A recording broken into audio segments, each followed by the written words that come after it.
Assalamu alaikum wa rahmatullahi wa barakatuh. Dear students, I welcome you all and hope you are all fine. Since you know we have completed the grammatical first portion of grammatical portion, that is the tenses, wherein we discussed the different forms of tenses. उससे पहले हमने conjugation of verbs किया, उसके बाद हमने tenses किया.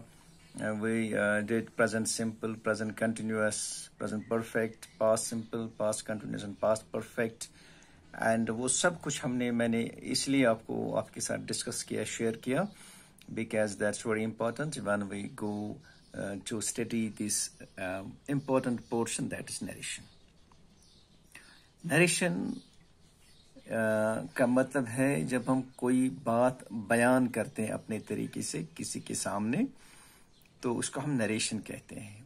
When we narrate a thing, when we narrate a story, when we narrate an episode or information to some another person, जब हम किसी और से हम वो information share करते हैं, कुछ बात कहते हैं, तो इसको हम नरेशन बोलते हैं.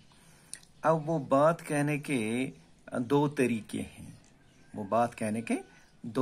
हैं. या तो हम डायरेक्ट स्पीच यूज करते हैं या इनडायरेक्ट स्पीच यूज करते हैं, right? So it means, my dear students, that narration, to narrate a thing we use two methods. That is, sometimes we use direct method और direct speech, and sometimes we use indirect speech.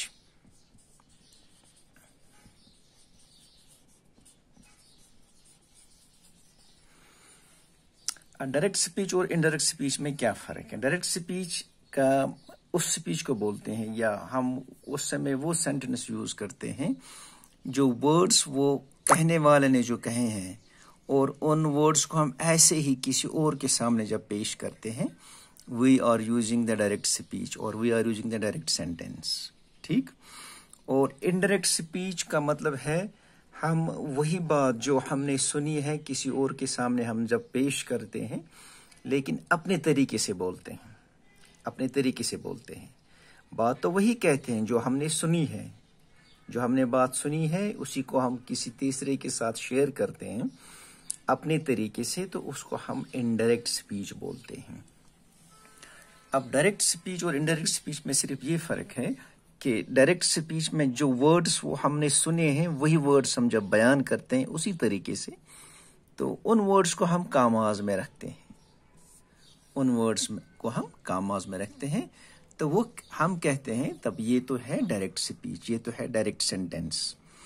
और जब हम वही बात अपने तरीके से बयान करते हैं तो उसको हम इनडायरेक्ट स्पीच बोलेंगे, उसका हम इनडायरेक्ट सेंटेंस बोलेंगे. यहाँ पे हमें कामा की ज़रूरत नहीं पड़ती है, हम यहाँ पे कामा नहीं लगाते हैं. सो फ़र्क सिर्फ इतना है, डायरेक्ट स्पीच और इनडायरेक्ट स्पीच में फ़र्क इतना है कि डायरेक्ट स्पीच में वी यूज़ कोटेशंस और वी यूज़ कामास, वायर एज इनडायरेक्ट स्पीच हम अपनी लैंग्वेज यूज़ करते हैं, लेकिन बात तो वही कहते हैं जो हमने सुनी है. यहाँ पे हम कामास यूज़ नहीं करते. ठीक? अब देखिए my dear students, I will show you कि किस तरीके से हम डायरेक्ट को इनडायरेक्ट बनाते हैं. लेकिन इससे पहले हम देखेंगे कि ये जो सेंटेंस है, डायरेक्ट सेंटेंस, ये कैसे हम लिखते हैं. सपोज मैं यहाँ पे एक सेंटेंस लिखूंगा.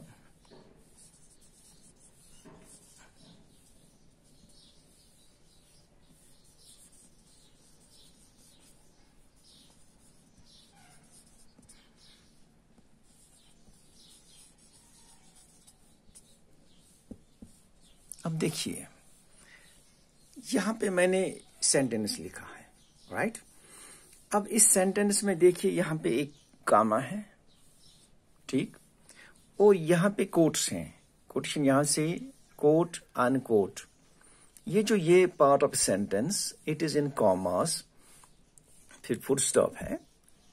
तो इसका मतलब ये है कि ये जो पूरा सेंटेंस है, he says Rosie writes a letter. He says Rosie writes a letter. तो यहाँ पे ये जो सेंटेंस है ये डायरेक्ट स्पीच में है, ये डायरेक्ट सेंटेंस है, ये डायरेक्ट सेंटेंस है। क्यों डायरेक्ट सेंटेंस? बिकॉज यहाँ पे कामाज यूज हुए हैं, कोटेशंस यूज हुए हैं, तो इसको हम डायरेक्ट सेंटेंस बोलेंगे। जब हम इस सेंटेंस को इनडायरेक्ट में चेंज करते हैं, कन्वर्ट करते हैं, तो हमें ये कामाज हटाने हैं। इसके लिए रूल्स हैं my dear students, and I will tell you those rules, but first of all I must say that this portion of this sentence, ये पार्ट ऑफ दिस सेंटेंस, यहां से इस कामा तक, इसको हम बोलते हैं रिपोर्टिंग वर्ब। रिपोर्टिंग वर्ब या रिपोर्टेड वर्ब एक ही बात है। और जो ये कामाज में है, इसको हम बोलते हैं रिपोर्टेड स्पीच या रिपोर्टिंग स्पीच। रिपोर्टेड स्पीच, ये बात आपको याद रखनी है। So there are two parts of this direct sentence. Number 1 is reporting verb, number 2 reported speech. अब रिपोर्टेड स्पीच वो है जो बात हम कहते हैं, जो बात हम कहते हैं। क्या हम, कौन सी बात हम कहते हैं, कौन सी इंफॉर्मेशन हम किसी और के सामने रखते हैं, उसको हम जब कामाज में रखते हैं तो उस पार्ट ऑफ ए सेंटेंस को हम बोलते हैं this is a reported speech. अब जो बात कहता है किस वर्ब में कहता है, जहां पे वर्ब हो, तो हम इसको बोलेंगे reporting verb. Reporting verb, right. अब देखिए वर्ब, जैसा कि हमने कंजुगेशन ऑफ वर्ब्स में पढ़ा है, बहुत सारे फॉर्म्स हैं इसके, 4 फॉर्म्स हम यूज करते हैं, ठीक। मसलन ही सेज है, यहाँ पे हम लिख सकते हैं, यहाँ पे ही सेड, ये भी लिख सकते हैं। हम लिख सकते हैं ही विल से, ठीक। अब यहाँ पे माय डियर स्टूडेंट्स, अब देखिए जो टेंसेस हमने पढ़े हैं, रोजी राइट्स ए लेटर, यहाँ पे वर्ब राइट्स है। तो मैंने आपको जो समझाया आपको टेंसेस में राइट या राइट, मैंने इसलिए ये सेंटेंस बार बार मैं रिपीट करता हूँ ताकि आपको आइडिया आए। राइट्स मैं तो पहले दिन से ही इसको यूज करता आया हूँ। So writes first form of verb है, ठीक। राइट जैसे write, wrote, written, writing, conjugation of verb जब हमने पढ़े थे, राइट, रोट, रिटन, राइटिंग। यहाँ पे ये जो रिपोर्टेड स्पीच है ये प्रेजेंट सिंपल में है, ठीक। इसको हम, अगर मैं इसी सेंटेंस को अगर हम प्रेजेंट कंटिन्यूअस बनाएंगे तो क्या क्या क्या आएगा? हम लिख सकते हैं रोजी is writing a letter,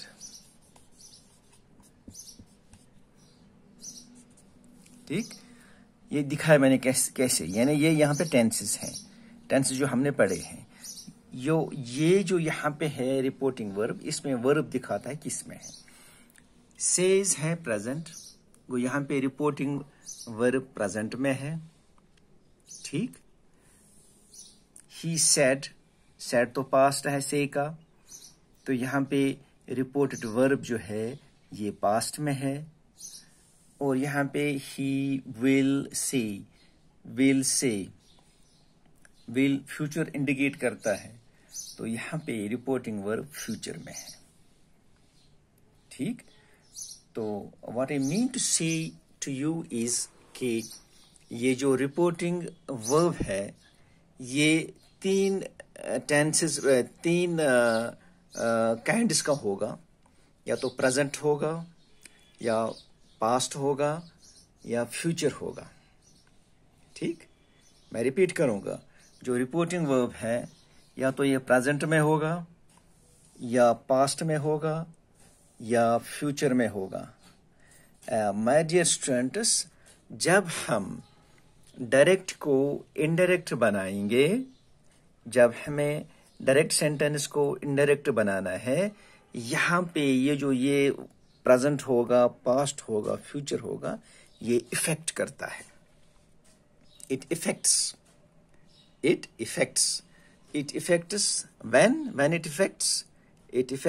when we change direct sentence into indirect sentence. You must remember this thing.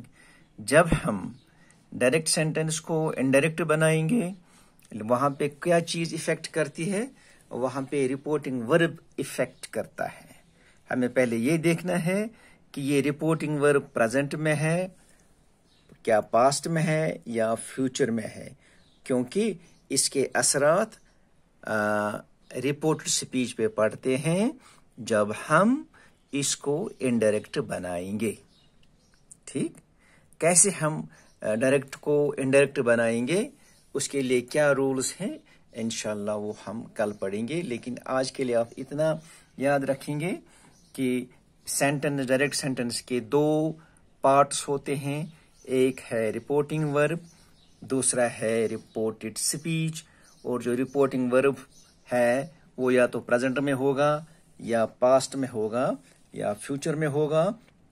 और अकॉर्डिंगली इसके असरात रिपोर्टेड स्पीच पे पड़ते हैं उस समय जब हम इसको इनडायरेक्ट बनाएंगे. इंशाल्लाह कल हम देखेंगे. तब तक के लिए खुदा हाफिज.